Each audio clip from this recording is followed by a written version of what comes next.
So today's Easter Monday, and I went around asking people generally, like, what does Easter Monday feel like? It always feels to me like the day after Christmas. It's usually in many Christian countries around the world, well, many countries around the world, it's always a 4 day weekend, right? So it starts from Friday, Good Friday, Saturday, Sunday, and then today being Easter Monday. On Friday, usually, I think Friday is the first day of the thing. So I think many people just, I don't know, they do the Good Friday thing where they don't eat meat and they try to observe. I don't know what they do, to be honest. But I just feel like if you're not a church going person, you're not Catholic, where you have to, I don't know, go to mass or whatever.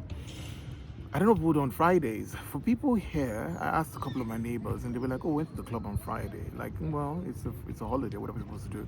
They spent all day at home sleeping, and then they went to the club on Friday night. Saturday is where everyone, which is the normal weekend, right? So you try to catch up on that. You do your usual weekendy things. Friday is kind of like the shock because you're like, "Oh, I don't know what to do." But Saturday is like, "Well, it's another Saturday," so you sort of do your laundry, do the normal Saturday thingies. Sunday is usually for church. So I think that many people feel guilty if they don't go to church on Easter Sunday because it's almost like if Jesus dying is the reason why we got 4 days off work, the least we can do is go to his father's house and say, thank you for, I don't know, dying. So Easter Sunday is where they all go to church and try to be like the good Christians that they are not. But Easter Monday is always where it's very tricky. It's just like Boxing Day on Christmas. Like, what do you do on the day after? Like, all of this hype and all of the Lent for those who fast, the Catholic fasting and stuff like that. What do you do then the day after? Like, it's over. And you're like, okay, was that it? What I do is usually that I use it as with everything else. When I have free time, which as a person who's always on my own, usually I'm very isolated. Um, I use my free time to self-develop, right? So what do I do today? I use it to tie up all the loose ends in my life that I haven't like had the time to do. Like if I've been working and I've been doing other things, I usually use today to, like today I went to find out about my shares. So I bought a couple of shares a few years ago, a couple of shares back home, and I just haven't checked it. I bought them at 50,000 naira back then. That's a separate story. I might as well just tell you. I bought it 50,000 naira 2022, right? There was an IPO, there was an offer for shares by a telecoms company back at home, and I bought shares in it. It just came up. I came across it, and I thought 50,000 naira at the time was about, I don't know. I can't do math right now, to be honest. But it was quite an amount because the exchange rate was better, inflation was lower, stuff like that. I just got to the UK back then. So I bought it for 50,000 naira. I have left it, I haven't touched it, I haven't looked at it. I got dividends paid only once, I think that year. And they gave me like, I don't know, 10,000 naira or something, which looked like a big deal because if I bought something 50,000 and I got 10,000 naira as dividend by the end of that year, it means I made back a fifth of the money at the end of that year as dividend alone. So it was like, yeah, it was not bad. But after that, I haven't heard anything. And then I go today to check it, and it's 239,000 naira, right? That's 239,000. So ideally, over the last 4 years, 3.5 years, it's jumped by same currency value, same currency. So naira to naira, it's actually jumped. It's 5 times the amount that I bought it. So if I sell it today, I'm making 5 times the amount, which is a really good company. Like it's done very well. I know my late mom, bought shares when I was very young. By the time she died and we went to look for the shares and her unpaid dividends and stuff like that, it was wild. It was just like, we were like, is that it? Do you know what I mean? It was like 12,000 naira. We're like, she bought it in 1976. How's it 12,000 naira? Anyway, so this company is doing really well. But what hit me was that if I had spent the 50,000 naira I used to buy those shares in 2022 on buying something worth 50,000, in the same country today, I would be buying that same thing for 250,000 naira. Because there has been currency devaluation, there's been inflation, there's been all sorts of rubbish, the money is not worth shit. So now, even though I've kept the money for 5 years and it looks like the money has grown by 5 times, it can still buy me only the same thing I could have bought with the original investment 5 years ago. So it's almost a case against buying shares. My experience with shares, with my mom's shares and this one now, it's almost pointless. I always say to myself, how well does a company have to do for your money and your investment to make sense year on year by the time you're ready to take the money back? It's almost impossible. So except you're going to invest in really big companies, international companies who get like a stroke of luck, like an Apple or an IBM or Nvidia, stuff like. And I guess that goes to the whole point of investing. And I know I'm going on a tangent. Give me 1 second. I think it goes to the whole point of investing, because investing is about risk and ability to forecast. So to foresee. So if you foresee, you have to have a risk appetite. First of all, you don't need the money, you drop it somewhere, but you also have to be able to foresee that where you're planting that seed has the potential to actually germinate, even though you can't see it right now, nobody else can see it. So the only reason why the share prices, when you bought it, is so low is because nobody else sees the potential in the company the time you saw it. But you saw it, I think, because you read the news or you saw that something was going to happen that was going to make the shares go up.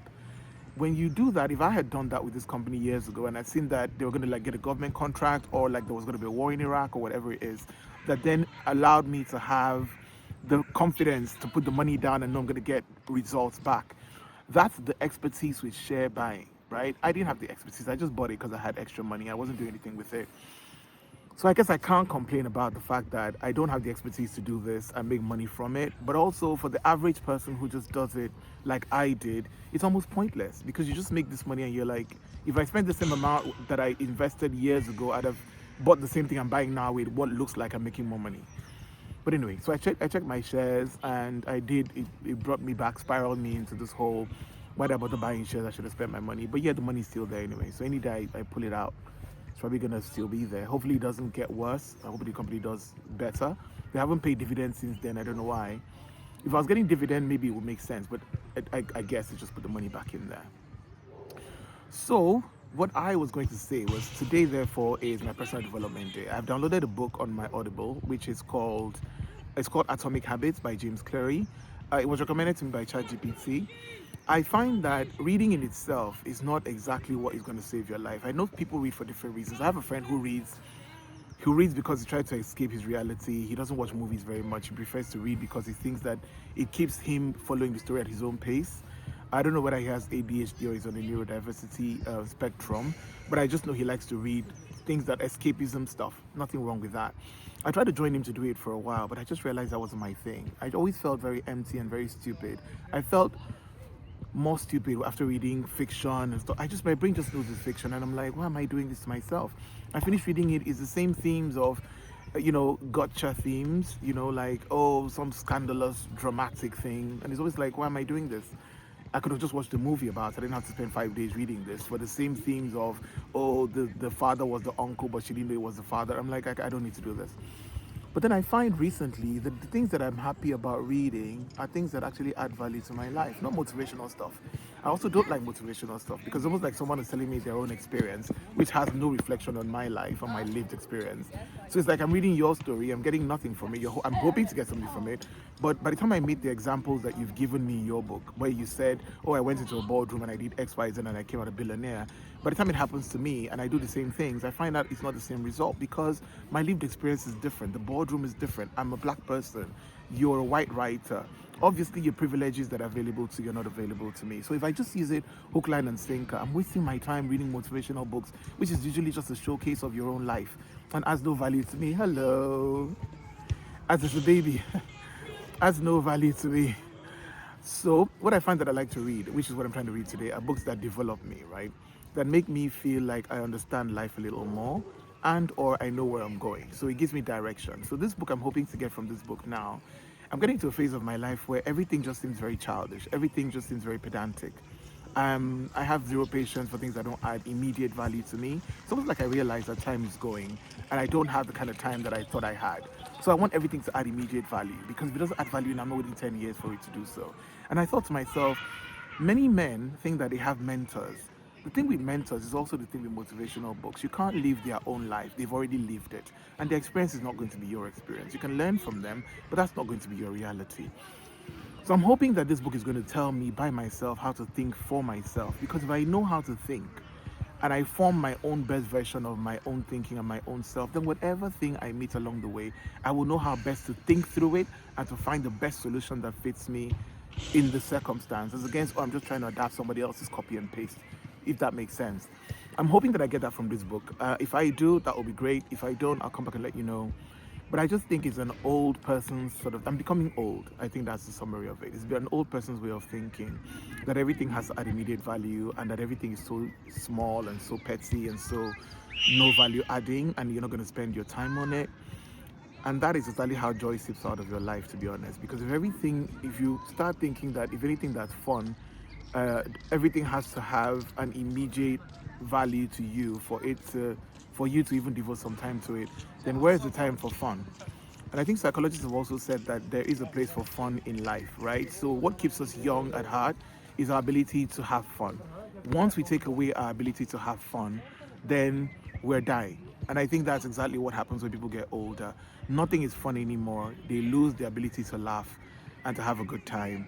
I'm hoping that's not becoming me, but I feel like that's what's going to happen to every man because life does get serious. You get serious, and you want things that are serious or feel serious or develop you, push you forward, make you money, whatever it is. Um, yeah, so that's my Easter Monday. I hope you're having a good Easter Monday. And as you get back to work tomorrow, I do hope that you're fully rested and that life is kind to you. Right, that's it. But hey, yeah, but also recording this in public has also helped me because I'm doing this for the first time ever. If you've watched my videos, you know I never do this. I'm in the park right now. There's 1,000 people out here. It's spring. The sun is out. People are with prams and babies and dogs and things. It's a lot of courage. I have to get over the courage of speaking in public. I'm always very concerned about what people think and what people are saying. But so this is a big step for me. So if you're watching this, it's a big step for me, and I hope you're proud of me. I'm proud of myself. I have overcome one step of it. People have walked by, as you can see. They've looked at me doing this, and I haven't given a shit. So it's obvious that it's working.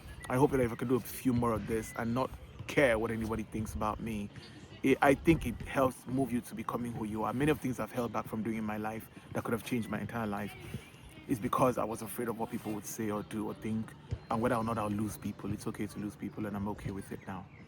Also part of growing older. Right then, I gotta go and start listening to my book. It's gonna take 5 hours to listen to it. I'm doing nothing else, so yeah. Anyway, like I said, have a good one. Peace.